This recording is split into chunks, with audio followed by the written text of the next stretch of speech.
How am I feeling about the year? I'm excited. I think it's going to be a great year. I think it's a great year for people who are in it to build great companies and always have been, versus playing a game of like short-term markups. And I think that our team, like that gives advantages to us and our team, because we're all operators, founders, have done an exit, like investing in markets that we know well, where we have a specialty. And this spray and pray momentum game is deflating fast. I think part of that feels scary, as that you're not going to get as many markups quickly, but in the long term is very healthy and advantageous for people who've been putting in the work for years. It feels like seed investing is coming back to its kind of natural place of risk, but also diligence, and founders who are in it for real and are like on a clear path to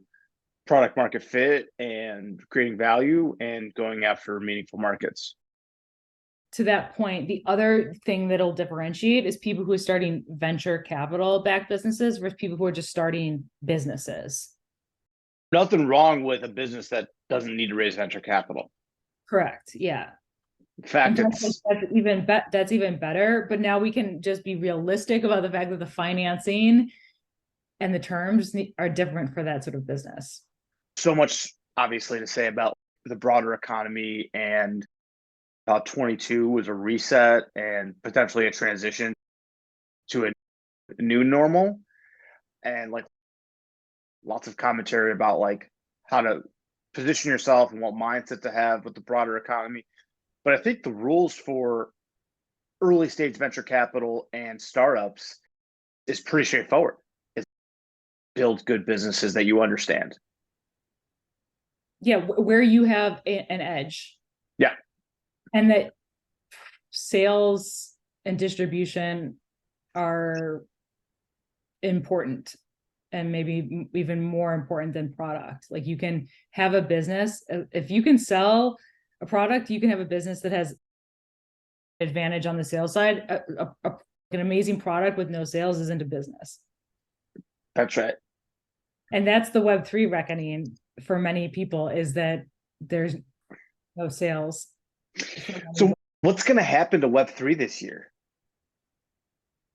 I saw such a funny, I guess it was a tweet, where some AI stealing the word token from crypto is very 2023. Yeah. I think that, first of all, Web3 is so broad. Crypto, Web3, DAOs, so broad. I don't see many of the phenomenon, like the underlying things that we've always been excited about, going away. What I do see is like the easy money is going away. And I think the NFT phenomenon is, that's definitely going to evolve to something more sophisticated and real than it was before. And then some of the nomenclature, I think, is going to be totally gone. No one's going to use the word like GM or WAGME. That is, because someone posted on Twitter, they're like, can we all agree that GM was the stupidest thing ever? I was like, yeah, it probably was. Yeah. I'm sure it'll be like a subculture somewhere. So what are the things that you mentioned, the things that we're excited about probably won't go away? What are those? Could you put names to those? So I think what we've talked about, but are still trying to define, these notions of like citizenship 2.0. Okay. Your network state, online community, like identity in wallet, this notion that you exist as like a citizen on the internet or in these internet communities, I think is not going away, and will even be furthered because people are trying to get off these platforms like Meta, Instagram. Yeah, I guess I've been thinking about, okay, what is the big deal with Web3? And it's basically like all of the incredible enterprises that were built on the internet over the past 15 years, they can basically become digital co-ops, or be some version of a digital co-op where ownership is more distributed, for lack of a better term. And it just struck me as you were talking, that kind of is what we've been circling around with Citizenship 2.0. It's like having more stake in the game. I wouldn't hold my breath in 23 or 24, but maybe by the end of the decade, we have Web3 equivalents of Airbnb and Uber and Twitter, maybe Facebook. Yeah. Do you think that's still in our future? Yeah, I do, Do actually. you think it's obviously the future? We like to invest pre-Avalanche. And so it's good to also invest in things before they're totally obvious. I wrote something in my last newsletter that I think is really true, which is like the best way to predict the future is to build it. And I think when we have those instances of Uber and Airbnb that are Web3, and by the end of the decade, no one's going to use the term Web3 all of that infrastructure is just going to be silent. Completely invisible. Yeah, totally invisible. I take a slightly different lens on this, and I know we're not too keen to talk about politics, but talk about transparency in terms of voting. What's happening with the Speaker of the House right now? It's kind of all out in the open, and there's a bunch of different ways to read into it. Number one, like not a great governance protocol, seeing real time what can happen, but also you're seeing the debates, you're seeing the country move, there's public discourse around it, perhaps not the most enlivening public discourse, and perhaps the positions between the people who are voting against the Speaker of the House versus people who are not as refined and nuanced as we want. But it's interesting to see governance in action. Curious if you have a riff on that. It unfold definitely made me think about Citizenship 2.0 again. And it made me think that maybe one of the knock-on effects of higher interest rates and a more difficult economic environment was that talent will go back into politics. I've even been thinking about it more myself, as I had this exit last year for delivery associates, and now I have to pay a much larger tax bill than I've ever paid before. And I'm like, wait a second, what are we actually getting for our money? And like, you become much more of a stakeholder, I think, when you pay a big tax bill. And Citizenship 1.0. That is just Citizenship 1.0. And you're like, in some ways, a good use of my time would just be like making sure that this works, because clearly our public services and our political apparatus has been like bled dry of young talent. It becomes more clear every day. And we need a regeneration or renaissance of public contribution, public service, citizenship.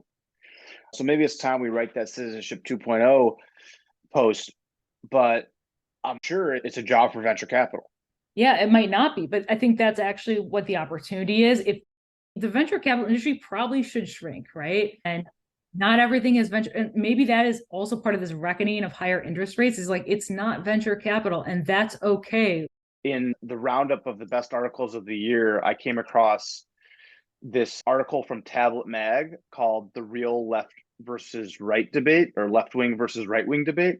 And it was basically framed it as there are people who view existing institutions as reformable, and there are people who are on to building the next set of institutions. And this really feels like the proper paradigm. Hopefully, in between is where we net out. But it's clear that we need innovation and effectiveness and entrepreneurialism brought to bear on our public government. Absolutely. I would love to read that article. We'll put it in the comments. Speaking of articles, should we talk about the one you just posted? Efficacious Edutainment. Yeah, let's do it. Yeah. All right. So give us the TLDR for people who haven't read it yet. The TLDR is that traditionally the word edutainment has been a dirty word in education, because people have been thinking that they're essentially educational videos. So National Geographic or Disney saying, hey, you can watch a movie and it's good for you. But now with the way that the media industry is going, that includes gamification, like video gaming being the biggest media category, with incentives built in for creating real life scenarios, a sense of immersiveness that can be brought on by augmented reality, virtual reality, like social collaboration, making things multiplayer online. You can use these new elements of media to actually make learning materials engaging and effective at the same time. So the efficacious part of the title is all about measurable learning outcomes that can be gleaned using mediums that are traditionally been thought about as entertainment. So the title of the post is Efficacious Edutainment. And you're saying the efficacious really refers towards some kind of learning outcome. And I think generally what you do such a good job of in the post is point out that there's all sorts of folks building around this. And it's not limited to one type of education or one industry. And you can really embed whatever learning outcomes you want into things that feel like games. Exactly. Yeah. Take virtual reality, for example. One of our big investments at Avalanche is Prisms of Reality that uses VR to teach math so that students can use spatial reasoning. But we also, in that post, have mentioned Icona, which is an interesting healthcare company starting with kidney care to use VR for patients that are experiencing dialysis to understand their options to do dialysis at home. And one of the examples I didn't put in that blog, but I could have, is I saw some deal that just raised $20 million to do like flight simulations and pilot training, not using VR necessarily, but full on simulation, totally immersive experience. So you can do everything from like K-12 classrooms to at-home healthcare, kidney dialysis to airline pilots. Like we're at the very beginning.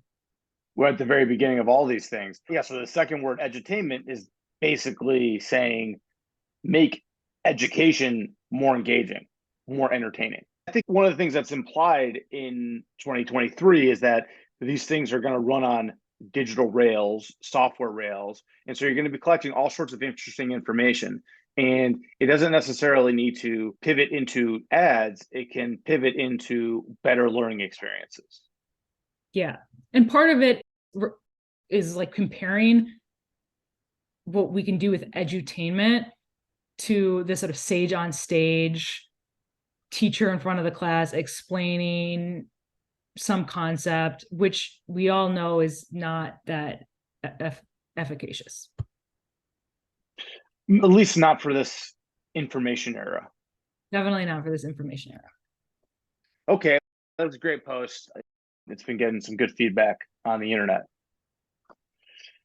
Anything else you want to talk about with that post?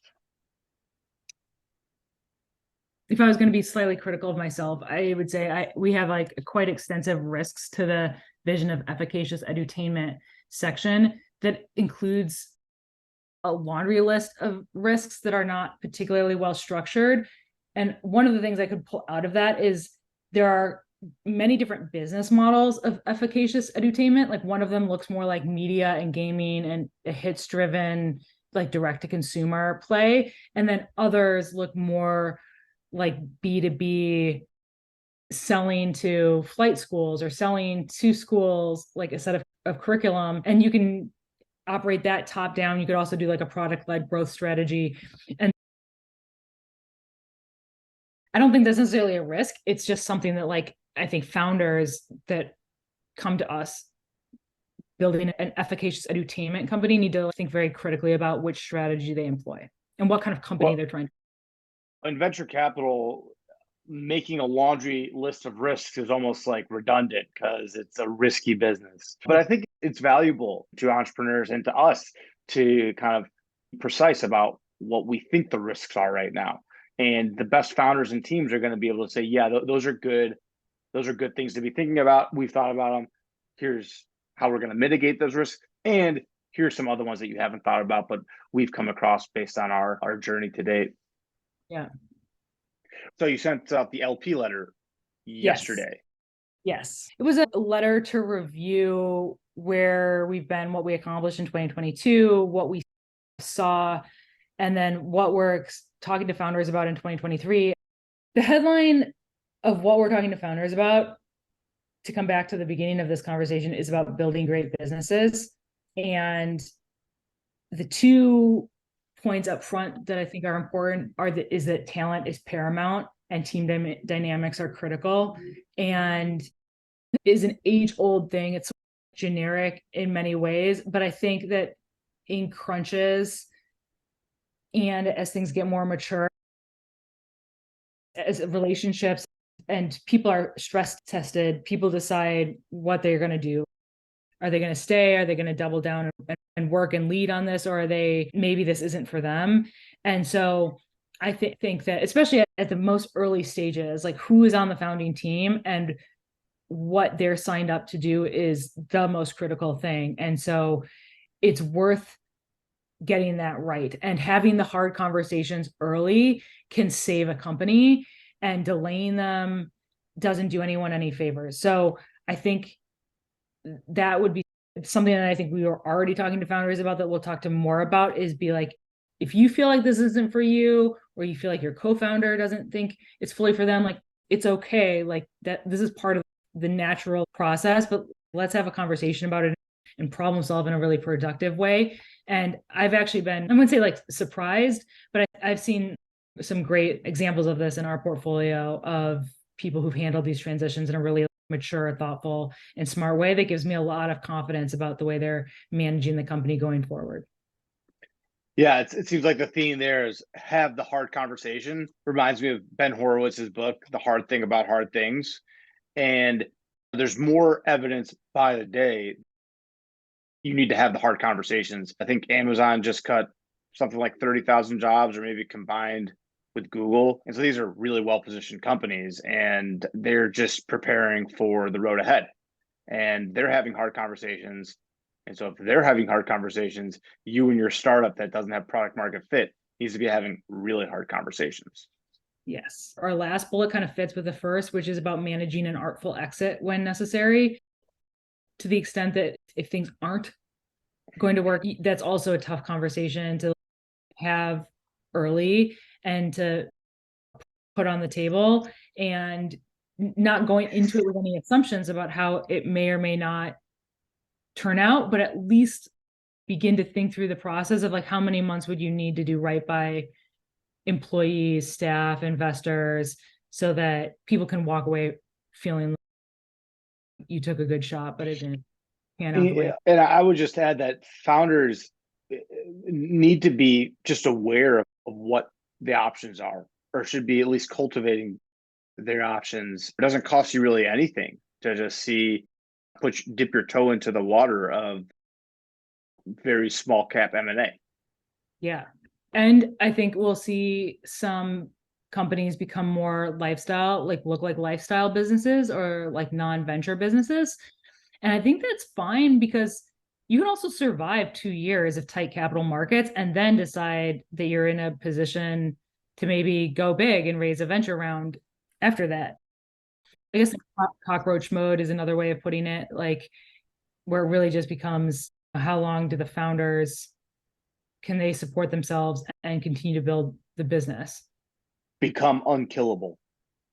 Yeah. And that's where the technical skills really begin to shine. Like you need to have technical skills on your founding team, because where people will run out of cash or really becomes a crunch is if they're reliant on external developers to build a like then you're just in a loop if you're dependent on external developers that you have to pay. There was this is related. I don't know if you saw this on Farcaster, but someone posted the Series B deck of MySQL. I didn't see it. No. First of all, what a business. And this was a Series B deck, I believe, from like the early 2000s. And oh my goodness, what a business at that time. And what a clear business case they laid out. And they really hit all of the points that you just talked about, having a really strong team in place, having a really clear business plan, being really thoughtful about strategy, and like all the obvious things that you would think businesses and entrepreneurs would be thinking about, which is creating value for customers. And what was most surprising about the whole thing was the valuation they were asking for, which was 28 million for a Series B of a company that was like on its way. So I don't know if prices are going to come back down to that level, but there will be some kind of rationalization. Obviously, that rationalization has already started and will probably continue filtering down to the seed land. I agree. I agree completely. I'll put that deck in the show notes. No, that'd be great.